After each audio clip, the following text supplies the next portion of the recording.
My father played when he was younger. He used to play for Nuneaton. As a youngster, I used to be dragged along to Nuneaton. We used to go and watch it. We used to enjoy it. We had friends there. Our next door neighbours used to go to the nuns as well. And as time progressed, when I went to school, I chose rugby as opposed to soccer. As a lock forward, apparently, is that right? I've varied my positions all over the place. I started off at number 8, then I went to centre, then to second row and hooker for a season as well when I was younger. But I've played all over the place. But invariably since I finished school, I've played number 8. You started then, you went to John Cleveland, I think, in Hinckley later on. It was obvious then, I suppose, that you had a talent, was it, even at that early age? You don't look at it as though you've got a talent. All you do is you go out to play and enjoy yourself. And if you do get picked for the Leicestershire schoolboy side and then on to the Midlands and then ultimately for England, then it's not you thinking you've got a talent. It's perhaps so many hours, and all you're doing is enjoying yourself and playing the game to the best of your ability, which is something I've always sort of maintained. And when were you first spotted then? Somebody must have originally seen the talent and nurtured it. I don't think so. No. When I left school, I think it was 17 and a half, so I went and lived in France for just under a year. So I'd realised I'd failed my A-levels. So I came back from France and I didn't know what to do, so I was going to play a couple of games at Hinckley and see what was going to happen from there on. But as it turned out, I know an old friend up the road, Bill Brown, one of our next door neighbours. He used to play for the Tigers a long time ago, and he suggested that I came over to the Tigers, which I did so, and joined when I was just 18. Didn't take you long to play though, did it? Because you played your first game for the Tigers at the age of 18, didn't you? Yeah, I did.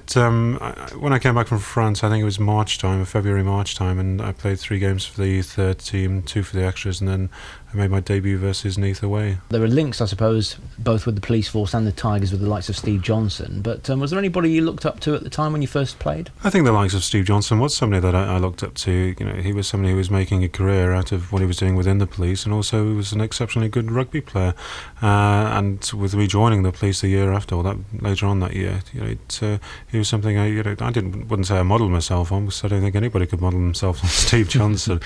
But he's somebody you respected and you looked up to, just as much as with perhaps Ian Smith as well.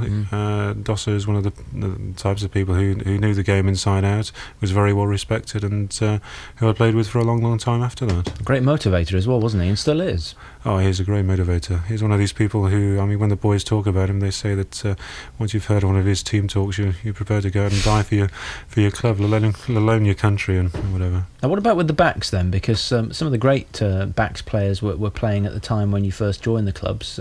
Many of them gone on to be excellent coaches now, with Les Cusworth and Clive Woodward and so on, and Paul Dodge with his time as first team coach alongside Dosser at the Tigers. They moaned a little bit when we didn't give them the ball, and Les was perhaps the orchestrator of all that sort of business, but at the end of the day, we used to get on very well, and there was a little bit of animosity on the odd occasion when we went for the pushover scrum. But when times came around and we won the odd game here or there by using their skill and ingenuity, which didn't happen very often, we were more than happy with it, and they pulled it out of the bag for us on the odd occasion.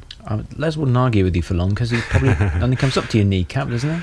No, Les is perhaps one of the best fly halves I've ever played with, if not the best fly half. If you look at the back line that we had, Nick Youngs, Les Cusworth, as you say, Woodward and Dodge in the centre, Barry Evans on one wing and Clive Williams on the other, and Clevin Williams on one wing, and Dusty at fullback. That would please any sort of international backline, let alone a club backline, and we were very fortunate to have them playing for us, and we only needed about 30% of the ball, and they did the rest for us. Do you remember your first appearance for England? Because that was quite an eventful game for you, wasn't it? Because I think you were the first player for an awful long time to score 2 tries on your debut. Yeah, I don't really remember too much about it. I remember the events leading up to it. It was when we woke up on the morning of the match, it had snowed, and there'd been probably about half an inch of snow overnight, and there's a lot of wondering as to whether the game was going to be on or off or whatever. But eventually we were told it was definitely going to be on. They got the heaters, the blowers on the pitch, and everything was really going to go ahead. I can remember just at the end of the game, just going to leave the pitch, and the referee, Clive Norling, on the day just came and said, "Well done, well played, congratulations on your first cap." Thank you so much for listening to this interview. If you enjoyed it, please click on the like button and ring that notification bell. And there are many, many more to listen to on this channel, so make sure you subscribe if you possibly can. Thank you.